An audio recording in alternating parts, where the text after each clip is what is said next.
secrets of men. The shadow knows.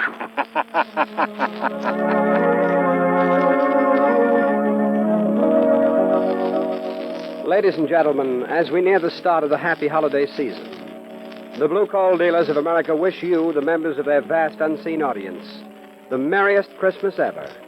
And they present as their special Christmas gift to you a heartwarming Yuletide adventure of the Shadow.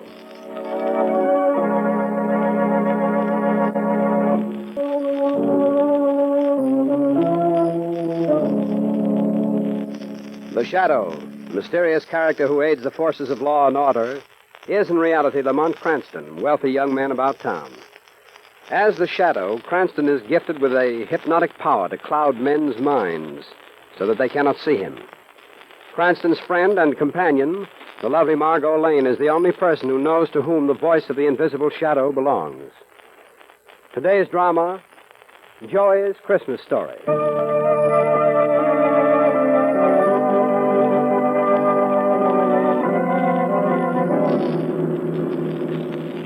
Was there any particular destination you was wanting me to drive you to, Mr. Cranston, hey? I'm looking for little Joey, the newsboy. Oh, well, if it's a paper you want, I could stop at any... No, we're looking for Joey, Shrevey. We have a special date with him that we keep every Christmas season. Oh, you mean like a rendezvous, huh? That's right, Shrevey. Every year for the past 3 seasons, we've taken Joey on a tour of the toy sections of all the department stores. Oh, well, now, ain't that nice? You know, this time of year, I get wishing I was a kid again myself. Ain't that silly? No, of course not, Shrevey. We all feel that way. You know, my friend and acquaintance, Big Charlie, of whom you have heard me speak? Yes? Well, him and me used to have some fun at Christmas time when we was kids. That is, till Big Charlie spoiled it. Well, how was that? Well, he got us banded from all the toy departments in the stores. Why? Oh, just on account of one teensy little thing he used to do. Well, what was it? Giving Santa Claus a hot foot. That was a fine thing to do. Oh, look, Lamont. There's little Joey on the corner. Stop your cab, Shrevey, will you? Get your papers, get your... Hey, Mr. Cranston. Gosh, I thought maybe you wasn't coming. Well, how are you, Joey? I'm fine, thanks. Hello, Miss Lane. Hello, Joey. Are you all set for our little excursion, Joey? Well, I still have a couple of papers left. Oh, well, how many papers have you? Let's see. 2, 4, 6, 8, 10, 11. 11 I got. 11, eh? Well, do you think $5 would pay for them? Gosh, $5. Gee, Mr. Cranston, you shouldn't give me that much just for... Now, throw your papers away and we'll hop into the cab. Well, would you mind if I don't throw them away? Well, I mean, this being almost Christmas and everything. Well, I like to give them away to some certain people who couldn't maybe afford to buy one. Why, sure. Go ahead, Joey. Gosh, thanks again, Mr. Cranston. Hey, Willie, here's a paper. Compliment to Joey. Oh, he's a swell kid. Look at him. You'd think he was giving away $1 million. That's just about what it is to him, too. Yeah, that kid is a regular character. I hope he saves a paper for me, hey. Oh, Shrevey, I don't think you're on his charity list. That's what I get for owning a cab. Well, I got rid of them all but one, Mr. Cranston. Well, good. Let's get into the cab. Okay. That's it. Well, why'd you save the one paper, Joey? Oh, that's me old friend Hobo Sam. He gets a lot of good out of a paper. Really? How's that? Well, when he finishes reading it, he wears it inside his shirt to keep warm. And the Evening Record's the warmest paper in town. They should advertise that. As I says before, that kid's a character, huh? Hey? Well, you tell us where Hobo Sam can be found, and we'll stop off there before we go to the stores. He's down the street a ways. Hey, look, there's my pop. Hey, would you please go slow past this corner, Mr. Shrevey? Oh, sure thing. Every little bit helps, thank you. Hiya, Pop! Hello, son. Pop, gee, didn't he look nice, though? I bet you that he's the best-looking street corner Santa Claus in the whole world. Joey, how long has he been doing that job? Oh, ever since the holiday season started. He kind of needed a job, too. You see, he ain't been able to get much work the last couple of years. Well, it's good that he's found something at Christmas time anyway, Joey. Yeah, that's what I told him. But the money he's been making on this job is going out for back rent and bills and things. It ain't really Christmas money. Oh, so your prospects for Christmas are still none too bright. Well, Mr. Cranston, I ain't worried. Pop will find some way for us to have a good Christmas. You see, when he's worried like of anything, me and him take a walk down by the docks. We sit on the pier and watch the water going by. You know, Pop says that watching the water like that makes him all easy inside again. See, I like going down there with him. You know what I mean? I know what you mean, Joey. Well, I figured you probably... Hey, look, there's Hobo Sam. Hey, will you stop a minute, Mr. Shrevey? Yeah, to be sure, to be sure. Hey, Sam, wait a minute. I got something for you.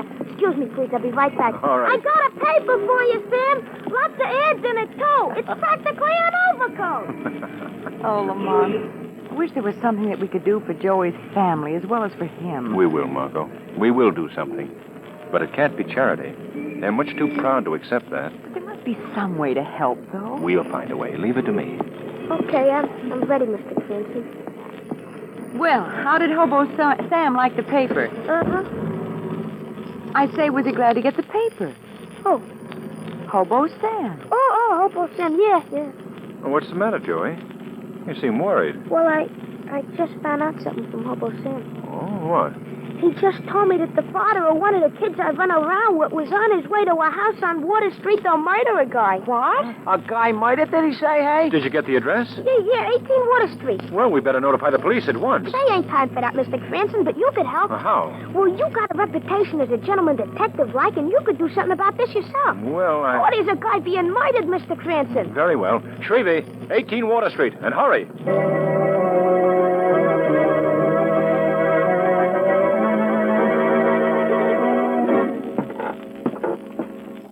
Are you sure you got the right address, Joey?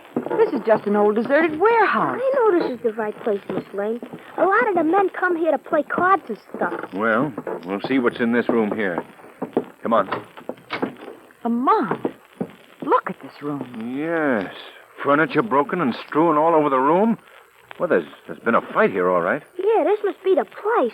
This must be it. Look, right there. Blood on the floor. Yes, I see it. No sign of a body, though. No sign of a body. No. Joey, what are you doing? Oh, just making notes in my notebook. I like to keep a record of how a detective works. This room looks as if a dozen men had staged a brawl here. Looks like doesn't. More notes, Joey? Yes, sir. I can't make head or tail of this thing. Dozens of clues and no evidence. Lamont, look here. What is it, Margo? Note, I found it on the floor. What does it say? Hurry to 19 West Street before another disaster occurs. Well, that's a mighty convenient message. They must have been expecting help. Come on. We're going to 19 West Street.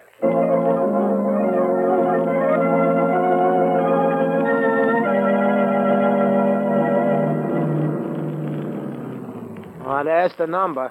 19 West Street. And I am attempted to add in a very unusual neighborhood this address is in. Yeah, it's just an old boarded-up tenement house. Well, let's have a look. How can we even get into the place? The doors are all barred. Yes. We may have trouble forcing an entrance. Hey, you think maybe the body's in there, Mr. Cranston? I never make predictions in a case like this, Joey. No Hey, how do you spell predictions, Mr. Cranston? Oh, please, Joey. Forget your notebook for a moment, will you? Yeah, but it's all in a line of duty, Mr. Cranston. Lamont, look up there by that window. There's a piece of paper tacked to it. Oh, yes. Get it for me, will you, Joey? Yes, sir. Lamont, what is all this about? Margo, I haven't the slightest idea. Here you go, Mr. Cranston. It's a note, all right. All right, let me have it. Please come at once to 66 Broome Street. Urgent. Hey, that's my address. That's where I live. Hurry, will you hurry?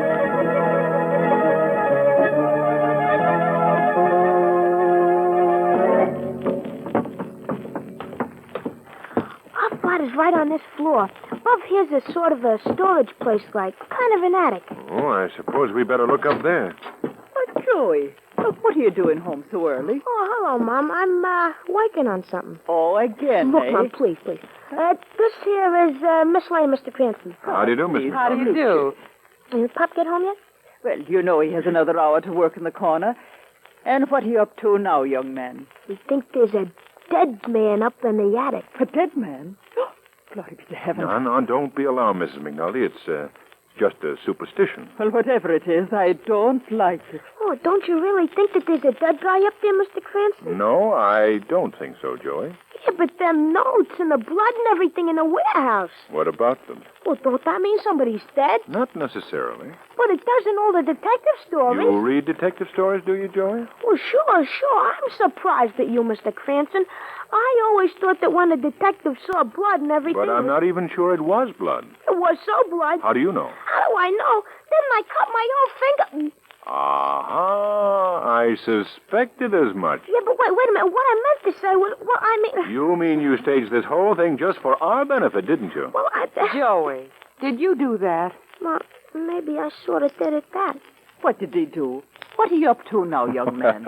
Just a little game that Joey played on us, Mrs. McNulty. A game that sort of backfired. Oh, gee. And I thought I had it planned so good. You did, Joey. You just made one mistake. Only one? What? Those notes were all in your own handwriting. The same handwriting you used in your notebook. What do you know? Am I a dope? What was that? Joey, is this part of your game? No, I don't know nothing about that. Well, we better have a look up here in this attic. Wait there, Margo. Hey, I'm coming with you. That's the door right ahead. Gee, it's Mr. Murphy. Oh, he's been hit on the head. Say, that's a nasty wound. Who is he, Joey? Well, Mr. Murphy's sort of the rich guy here in the neighborhood. And he's the meanest and stingiest one, too. I see. What happened? What happened to you, sir? It's hit on the head. Well, who did it? I don't know. Blow came from behind. Hit me. Robbed me. Hey, look, here's his pocketbook on the floor. Let me see it, Joey. Here you are. Well, there's still some money in it. $10. How much money did you have, Mr. Murphy? $75. Oh, that's strange. If it was robbery, why did your assailant leave you the $10? I don't know. Hey, he's passed out again. Well, I wonder how the person who attacked him made his getaway. There are no windows in this room, and we were at the only door. Gosh, then it must have been... Oh, Huh? What were you going to say? nothing. It must have been who, Joey? I didn't say nothing. Well, very well. If you'd rather not tell me, we'd better get Mr. Murphy down to your apartment at once.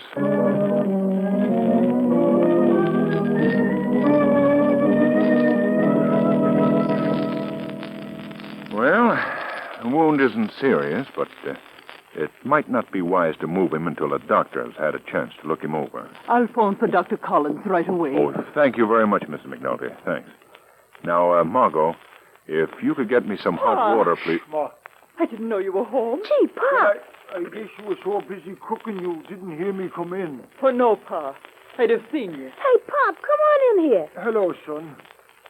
What's going on here? It's Mr. Murphy. He got hit and robbed. Oh, well, no, that's too bad. Yeah, these are friends of mine, Pop. Miss Lane and Mr. Cranston. How do you do, Miss McNulty? How do you do? Mighty glad to know you folks. Well, I think we better be getting along, Joey. Yeah, I guess maybe you had. But let's make a date now to go to the stores tomorrow afternoon, shall we? Oh, sure, thanks. Goodbye, Joey. Miss McNulty. So, Bye. What do you suppose happened to that man, Lamont? I'm not quite sure yet. There are several things that are obviously not on the up and up. Wait a minute. What do you mean? Well, first of all, why should the crook, whoever he was, leave $10 in the man's purse? Yes, I thought of that. And secondly, how did he make his escape from that loft? And why was little Joey so upset by it? He almost revealed something to me up there, and then he changed his mind. Why do you suppose Mr. McNulty acted so strangely? I'm just as curious about that as you are, Margo. I don't believe his story about coming into the house unnoticed. Tomorrow, Margo, we're going to stop at Mr. McNulty's corner and have a little talk with Santa Claus.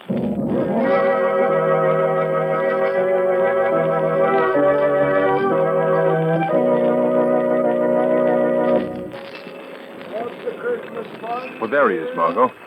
What's your footing on this snow now? Good afternoon, Mr. McNulty. Yeah? Oh, I beg your pardon. I thought that this was Mr. McNulty's corner. Well, it was till this morning. Well, what happened? Oh, he didn't show up, so I got his uniform and location. Well, where is he, do you know? Well, they got me, mister.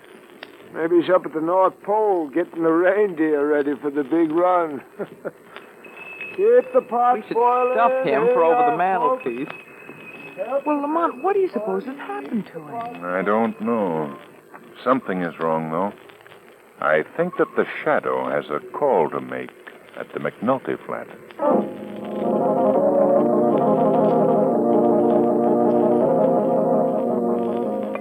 Now, let me see. Is that 2 cups of flour or 1 cup of flour?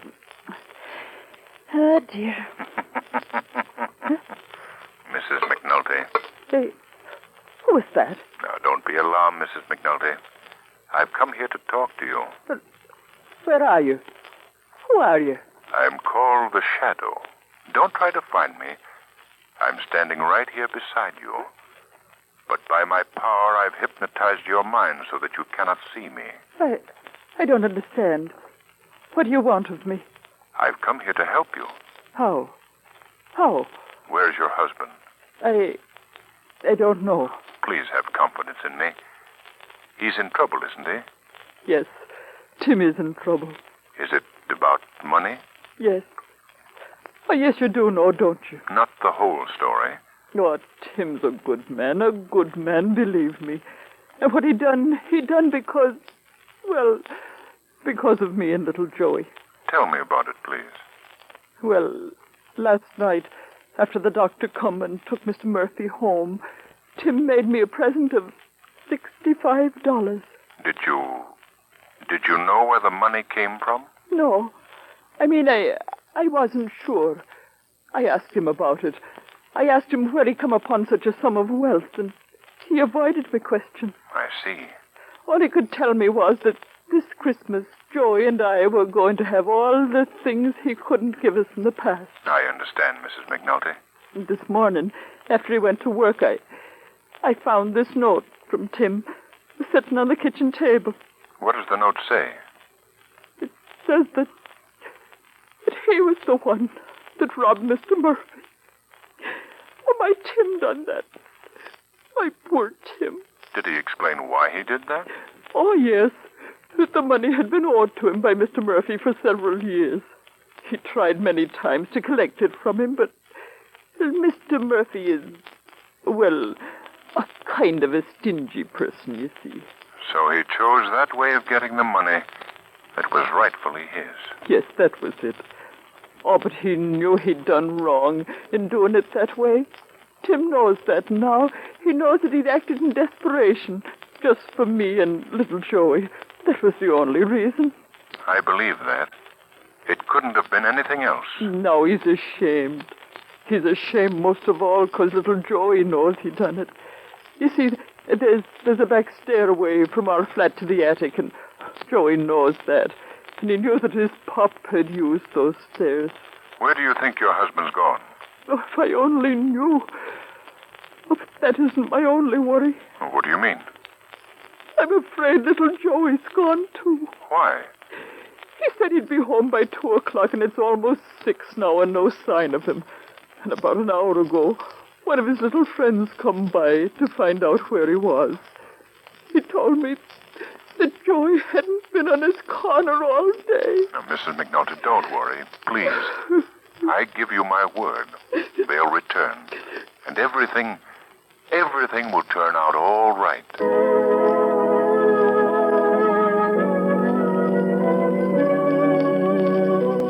Well, what did you find out, Lamont? Joey's father was the one who robbed the man, all right. Oh, Lamont. Now both he and little Joey have disappeared. Oh, how awful. Oh, it's not that bad, Margo. I think I can find them on the docks at Water Street.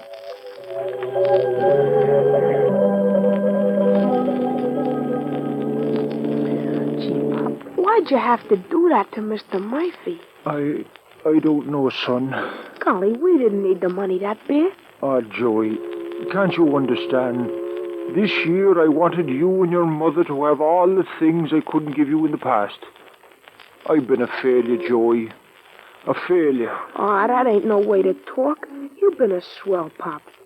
Whatever you done better than anybody in the whole world. Even Santa Claus. You're the best Santa I ever seen. better even than the real one. Ah, that's nice to hear, Joey, but 'tain't so. Pop, I don't know what's got into you. Gee, don't you remember all the things you told me when we been down here by the river before? About courage and hope and the future and all the things you told me I should look for. That was for you, Joey, not for me. Yeah, but I'm part of you, Pop. Whatever you are, that's what I am.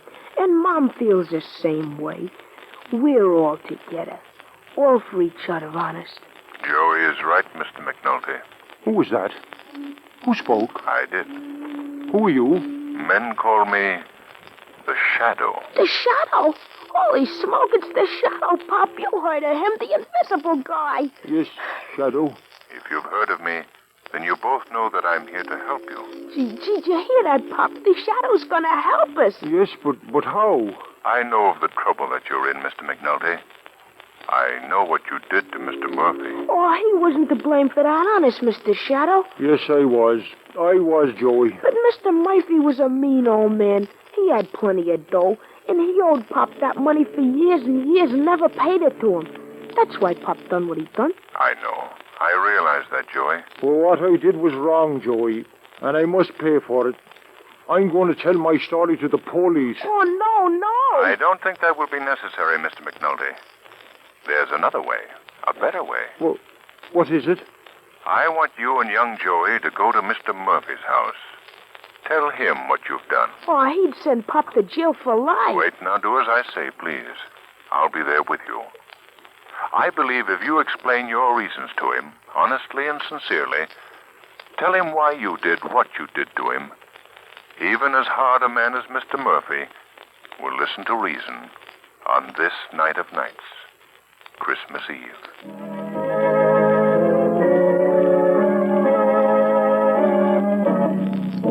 I know it.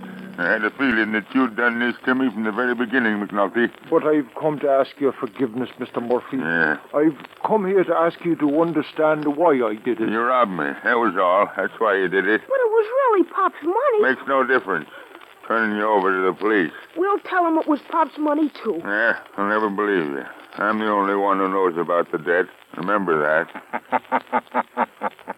That's where you're wrong, Mr. Murphy. You aren't the only one. Huh? Who's that? Oh, boy, the Shadow. He's here just like he said he'd be. Now, where are you? I can't see anyone. I shall remain quite invisible to your eyes, Mr. Murphy. But you're going to hear me, and you're going to do as I say. I don't understand this. I know all about this episode of the stolen money, and I realize that Mr. McNulty was wrong in what he did. But his reason for doing it is one that I shall always admire. What do you mean? Mr. McNulty has a family. A fine family, a wife and son. He loves them both very dearly. Things have not gone too well for that family for a long, long time. You wouldn't know what that means, Mr. Murphy. You can't realize how a man feels when he wants to give everything to his loved ones and he has nothing to give. No, that doesn't justify... Wait, let me finish. He never bothered you for that money you owed him, although many times he needed it, very much. Then Christmas time approached. He asked you for the money and you refused. That $65 meant the difference between happiness and despair to his wife and son. And what he did to you, he did for them. I see. Do you know what Christmas really means, Mr. Murphy? It's a time of forgiveness, of man's goodwill to man. You must know that feeling. You must show it by letting bygones be bygones between you and the McNultys.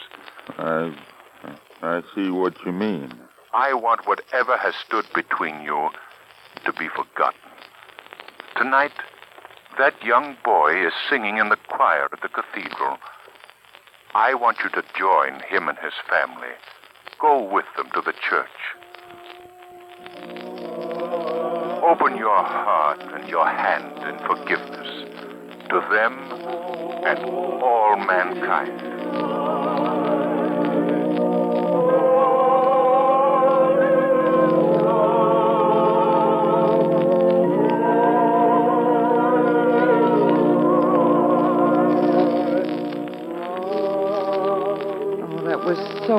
Lamont? Church, a choir, everything. Yes, it was beautiful. Oh, look, Lamont. It's snowing again. Soft, gentle snow, covering the city with a blanket of white. Gee, that's almost like poetry, ain't it, Pop? Yes, Joey. Poetry. Shall we walk home, Mr. Murphy? Yes, I'd like to very much. Come on, Mother. Of course, Tim. Golly, ain't that swell the way Pop and Mom and Mr. Murphy are friends and everything? Well, Joey, that's the spirit of Christmas. Peace on earth, goodwill to men. Hey, Mr. Cranston, that's all right. I gotta make a note of that in my notebook.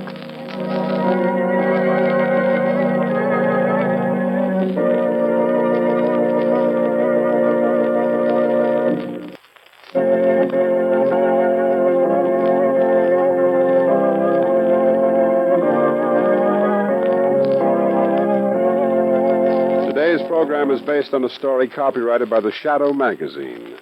The characters' names, places, and plot are fictitious. Any similarity to persons living or dead is purely coincidental. The weed of crime bears bitter fruit. Crime does not pay.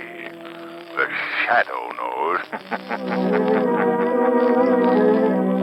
Next week, same time, same station, the Blue Coal Dealers of America bring you an adventure of the Shadow chock full of thrills and dynamic dramatic action. So be sure to listen.